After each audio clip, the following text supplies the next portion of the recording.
होय रे. हा आपला दूध धंदा एवढा बदनाम काय रे?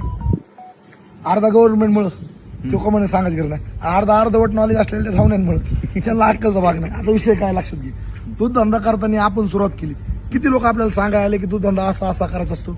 नाही, कुणीच नाही. हा पण बंद करायचं हे आपल्या बापापर्यंत सांगा किती लोक गेले. हा. हे अशा झाव्यांमुळे तर निम बदनाम आहेत आपण. दुसरी गोष्ट, सगळ्यात महत्वाची गोष्ट आहे की दूध धंदा करताना कोणत्या गोष्टीची सगळ्यात पहिली काळजी घेतली पाहिजे ही लोकांना माहित पाहिजे.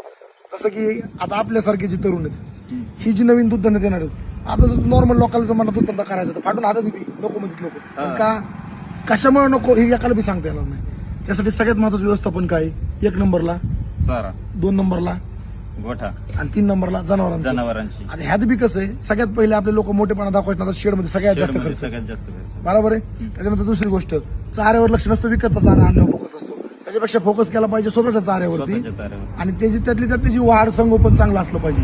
दुसरी गोष्ट, शेवटला जनावरांची निवड, ही निवड उत्तम आणि क्वालिटीची असली पाहिजे.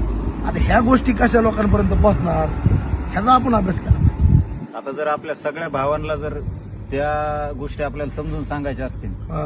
तर आपण त्यांच्यापर्यंत कसं पोहोचू शकतो बरं? आता सिंपल आहे, सोशल मीडियापेक्षा तर दुसरी कोणती गोष्ट नाही. बक्षोदी करू तर 15,000ची फॉलोइंग केली इंस्टावर, बरोबर आहे का? मग मी तीच म्हणतो की आता ह्याच जागा 4-2 नॉलेजचे व्हिडिओ टाकू आपण, काय कोण सगळ्यांपेक्षा